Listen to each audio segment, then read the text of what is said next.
Welcome to the next lesson in Chapter 6, which is separation of variables. This is how we're going to solve diffie-qs. And often these are in exponential functions, but we're going to also do something in the second day of this section for differential or for exponential functions. So first we're going to solve these. Almost always one of these on the AP test. An equation is separable if it can be written like a differential equation, but it has a function of y times a function of g.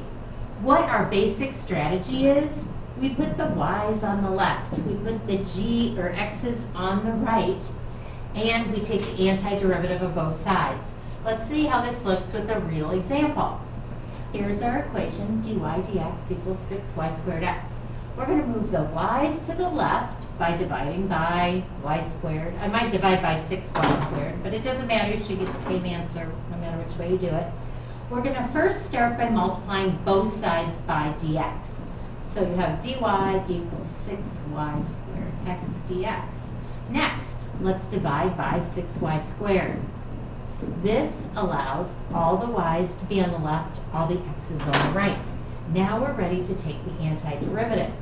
Antiderivative of, this should be 6, not 6. Be careful with that.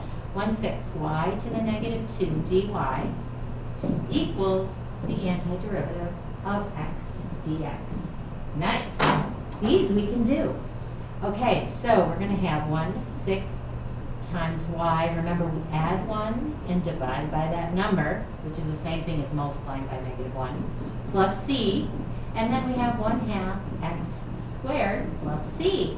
Now, one strategy we use here is if you have a c on one side and a c on the other side, you can just combine those to get one c rather than having two constants.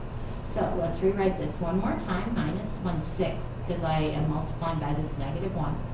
Y to the -1 equals 1/2 x squared plus c.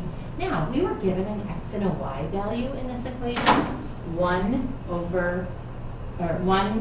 as x and 1/25 for y. So let's plug those in, and we're going to get a number for c. Our next step here is to calculate c. All right, so we have 1/25 to the -1. That means we flip that. We have 1/2 times 1 squared. Well, that's just a half. So what we're going to do next is subtract a half from both sides. And then this, when we flip the 1/25, we're going to have 25/6 minus a half equals c. All right, if you calculate that out, I think that you get -14/3. Now, we're not done yet because this problem asked us to calculate y. And this part gets a little messy, but really don't get bogged down on the mess because it's just algebra.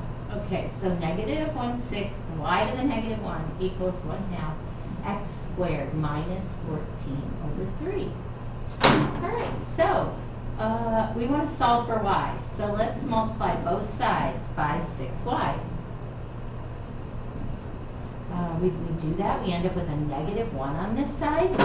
And we want to get all the x's and everything else on the left-hand side. So we're going to do the great divide. We're going to divide this by itself. Okay, so if we divide this by itself, it cancels out. We have -1 over a half. And like I said, it gets messy, but it's not that big of a deal. It's just algebra. And I know you all already passed algebra.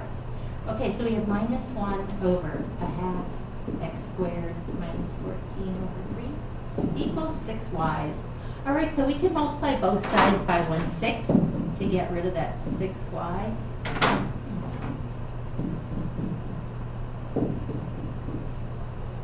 So this cancels out. We have y equals, I'm going to stop right here. I'm going to multiply this 6 through the denominator.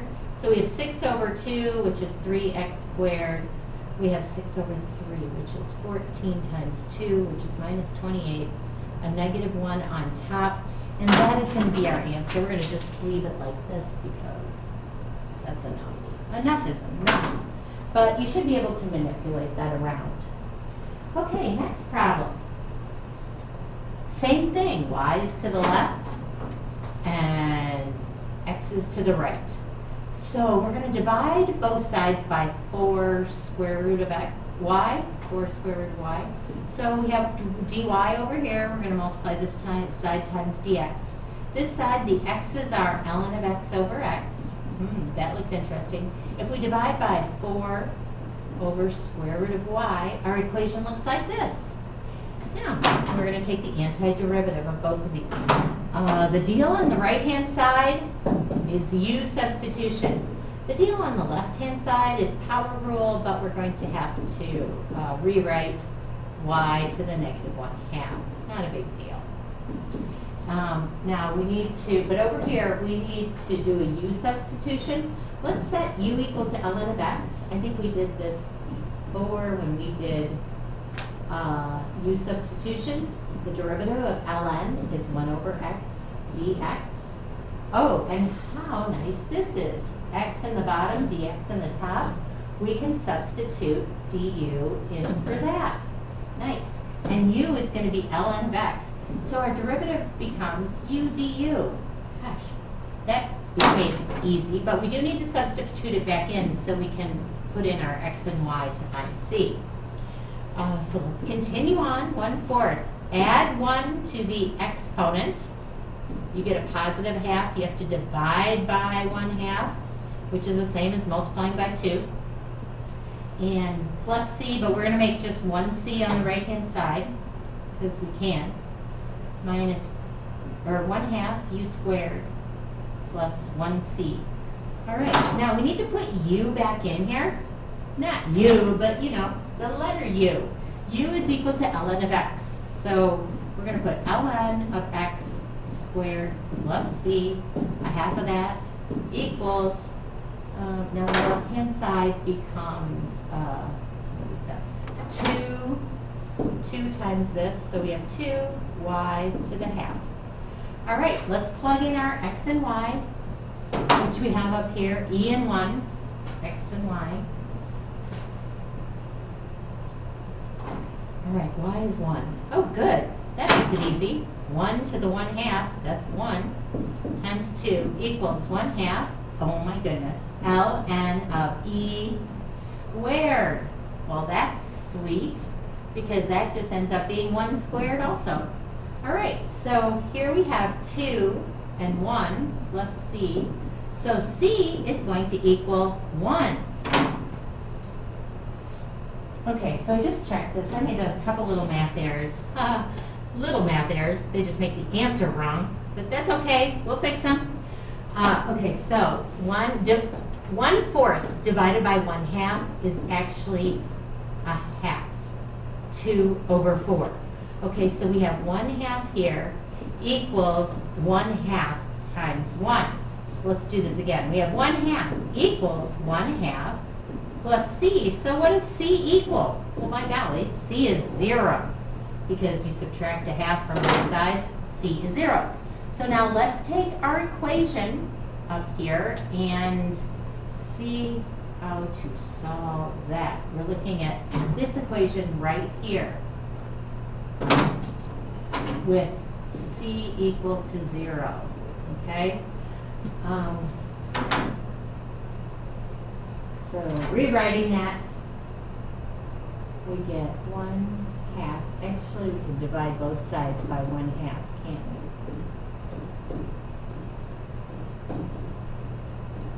Okay, so let's multiply both sides by 2, and we get rid of this, or divide both sides by 1/2. All right, so if we square both sides, square equals ln of x. Oops, this should be squared also.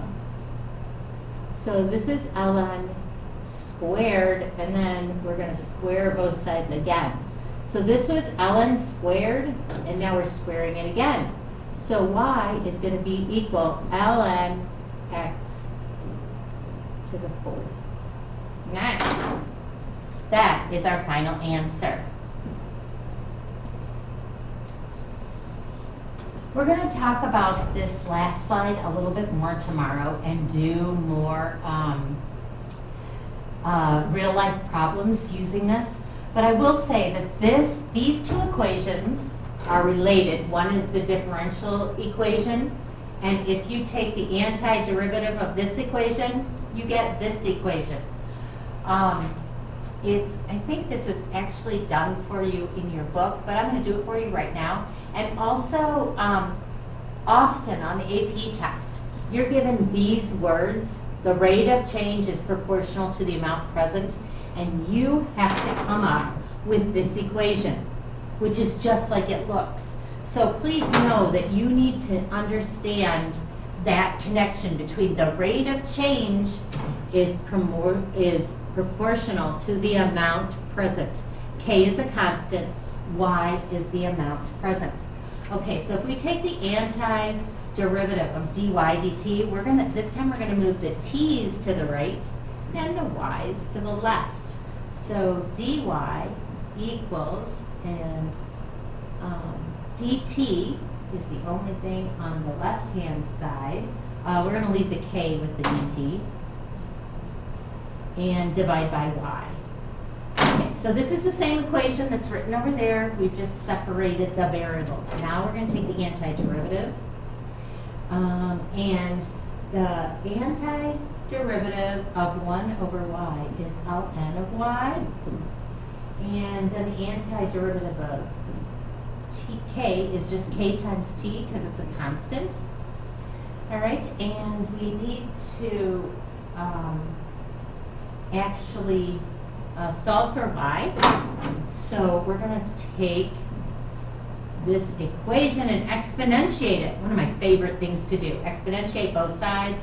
You get y equals e to the kt plus c.